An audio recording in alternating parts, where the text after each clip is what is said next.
मैं हिंदू हूँ ना मैं मुसलमान हूँ, मैं अपना मजहब से अनजान हूँ, मुझे इतना पता है मैं इंसान हूँ। लेकिन ये गाना संगीत, जैसे हमारे बच्चे ने संगीत गाया, रोम रोम हिला देता है। ये संगीत जो हमारा परंपरा और पराकाष्ठा बना हुआ था, उसको लोग भूल रहे हैं। और आज का हालात देखिए, आज का हालात बांटा हुआ है।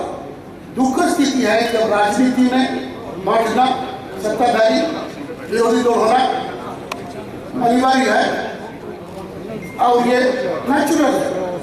लेकिन आज सोच बढ़ चुका है, ध्रुवीकरण हो गया है। दुश्मनी की बात होती है दोस्ती की नहीं, बात का बात होता है संवाद करना, वेदना की बात होती है संवेदना की। लेकिन ये जो ध्रुवीकरण है, इसको हम लोग तो ना बदले, ये माहौल हमें निकाल दे। मैं इसलिए कह रहा हूँ, एक बहुत बड़ा शिक्षाविद ने एक किताब में लिखी है, डेमोक्रेसी डिवाउस ऑफ चिल्ड्रन।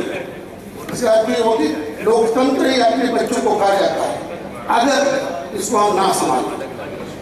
मैं जिस ध्रुवीकरण की बात कर रहा हूँ, एक तरफ सत्ताधारी भाजपा है, दूसरी तरफ सोच के हिसाब से कांग्रेस और कम्युनिस्ट, जिसको हम लोग वामपंथी कहते हैं और भाजपा को हम दक्षिणपंथी कहते हैं। लेकिन वामपंथी और दक्षिणपंथी में कोई संवाद नहीं है, ना पार्टियों के बीच या पार्टियों के अंदर। ये लोकतंत्र के बड़ा खतरनाक है। हम उस संस्कृति से हैं जिसको हम मध्यम मार्ग कहते हैं, जिसको गौतम बुद्ध ने, भगवान गौतम बुद्ध ने हमें सिखाया है कि मध्यम मार्ग में आप रहें तो उसमें समागम होता है, संवाद होता है और समन्वय होता है।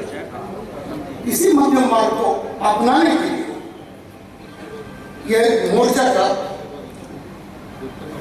निर्माण किया गया है। आजादी के बाद 3/3 हमने लोकतंत्र को बरकरार रखा। दुनिया में सिर्फ और एक, तीसरी दुनिया में जिसको डेवलपिंग वर्ल्ड बोलते हैं, सिर्फ और एक छोटा सा देश है, उसका नाम है कोस्टा रिका, जिसका राजनीतिक दौर हमारे जैसी है। लेकिन भारत एक अनोखा देश है जिसने सारे मुश्किलों के बावजूद ये लोकतंत्र को अभी तक बचा के रखा है। इसका शुरुआत डॉक्टर बाबा साहेब अम्बेडकर की अध्यक्षता से, दिग्गज नेता गांधी, नेहरू और पटेल का सहयोग से, आशीर्वाद से एक प्रगतिशील संविधान बना, जो हमारा संविधान दुनिया से सबसे बढ़िया संविधान है। मैं इसलिए ये बात कह रहा हूं, जब संविधान बना हमको एक नागरिक एक वोट का अधिकार मिला। ये दुनिया में जहां भी लोकतंत्र का दुहाई दी जाती है, कहीं नहीं हुआ है। यूनाइटेड किंगडम, जिसको लोकतंत्र का जननी मानते हैं, वहां 1215 में लोकतंत्र का नींव रखी गई थी। लेकिन 700 साल के बाद 1928 में जाकर महिलाओं को वोट देने का अधिकार मिला, लोग लोग नहीं हुआ। ब्रिटेन जैसे देश में महिलाओं को 700 साल तक वोट देने का अधिकार नहीं था। 1918 में चंद महिलाओं को 30% जिसका संपत्ति है, जिसका राइट टू प्रॉपर्टी है, उन्हीं को वोट देने का अधिकार मिला था। किंतु 1928 में सारे महिलाओं को और यूनिवर्सल फ्रेंचाइजी बनाया गया। संविधान में यह भी कहा गया था, डॉक्टर बाबा साहब अम्बेडकर ने ये सब आगाह किया था देश को कि जब तक सामाजिक और आर्थिक समानता नहीं होगा, आपको जो राजनीतिक समानता है खोखला लगेगा। खैर, इसका यही इतिहास रहा। बहुत पॉलिटिकल ऑब्जर्वर्स ने ये कहा कि भारत जो है इतना धर्म, जाति, वर्ण, भाषा में बंटा हुआ, ये बिखर जाएगा, ये एक रह नहीं पाएगा। लेकिन ये सारा पाश्चात्य सिद्धांतों को, राजनीतिक सिद्धांतों को और ये टिप्पणियों को नकारते हुए भारत एक नया मिसाल कायम किया और अपने लोकतंत्र का बचाव किया।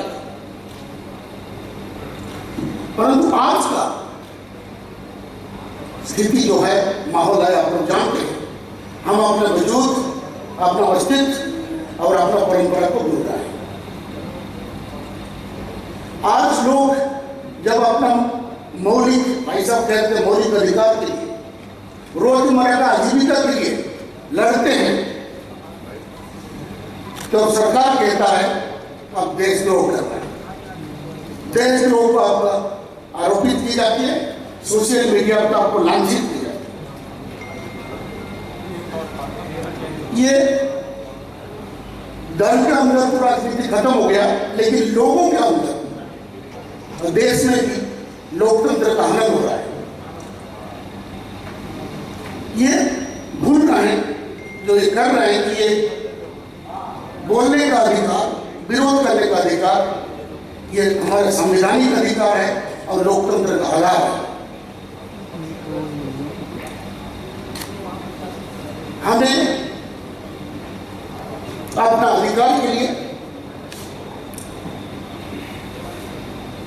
सबका कल्याण के लिए ये लड़ाई लड़ना होगा, पूरा दमखम से लड़ना होगा, क्योंकि लोकतंत्र का और एक उसूल है, जब अपना लड़ाई आप नहीं लड़ेंगे, अपना अधिकार के लिए आप नहीं लड़ेंगे, लोकतंत्र अपने आप ही खत्म हो जाएगा। इसलिए शायद अशोक भाई ने मोर्चा का सोचा और मोर्चा गठन करने का सोच रहे हैं। मैं और एक चीज बता दूं, हम लोग सब कहते हैं कि भारत दुनिया में सबसे बड़ा लोकतंत्र है, लेकिन ये गलतफहमी बना रही है। एक संस्था है जिसको कहते हैं वर्ल्ड डेमोक्रेसी इंडेक्स, तो विश्व लोकतंत्र सूची हर साल लोकतंत्र का मूल्यांकन करता है और लोकतांत्रिक देश को लिस्ट बनाता है। मैं आपको बता दूं, पिछले साल भारत को वो लिस्ट से नीचे लाया गया है और ज्यादा दिन दूर नहीं है कि लोकतंत्र जो लिस्ट है, सूची है, उसमें से भारत हटा दिया जाए। ये बड़ा चिंताजनक विषय है, क्योंकि लोकतंत्र में हमें वोट देने का अधिकार है, परंतु सत्ता कैसे चल रहा है, हम अपना कैसे जीवन निर्वाह करें, उसके बारे में बोलने का, विरोध करने का हम लोग को अधिकार है।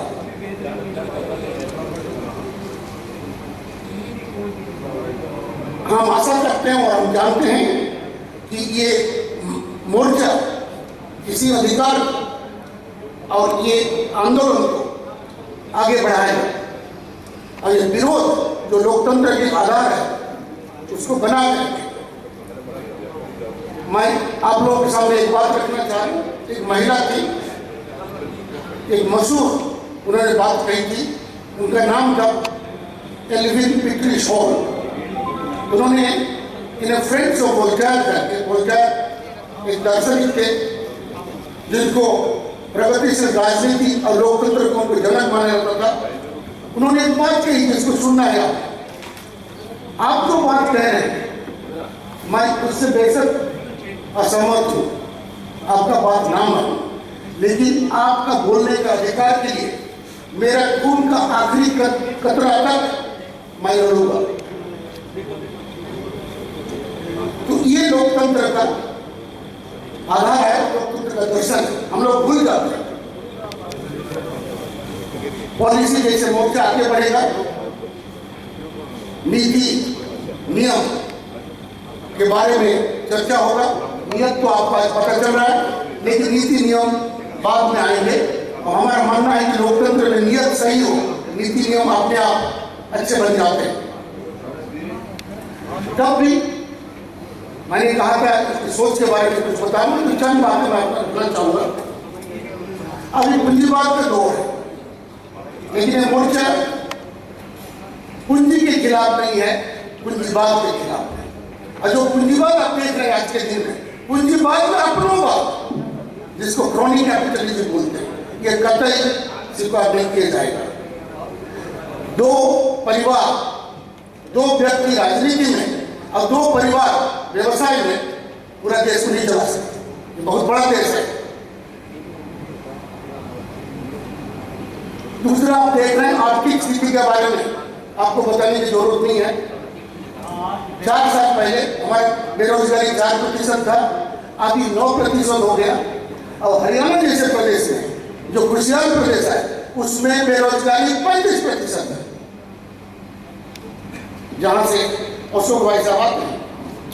आज रेल, बंदरगाह, हवाई जहाज, इवन क्या इंश्योरेंस, बीमा जो होता है, उसको भी बेचा जा रहा है। इसका पीछे क्या आर्थिक दर्शन है मुझे तो समझ में नहीं आता है। मेरा 25-30 साल का ध्यान।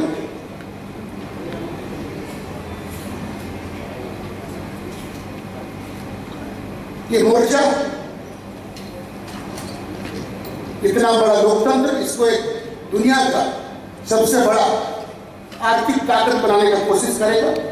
और उसके लिए गुणवत्तापूर्ण शिक्षा, तकनीकी कुशलता का विस्तार, क्षमता वर्धन, उच्च कौशल प्रशिक्षण, उन्नत शैक्षिक डेवलपमेंट और प्रायोगिक उन्नयन इत्यादि का हिमायत करेगा जो शिक्षा में है।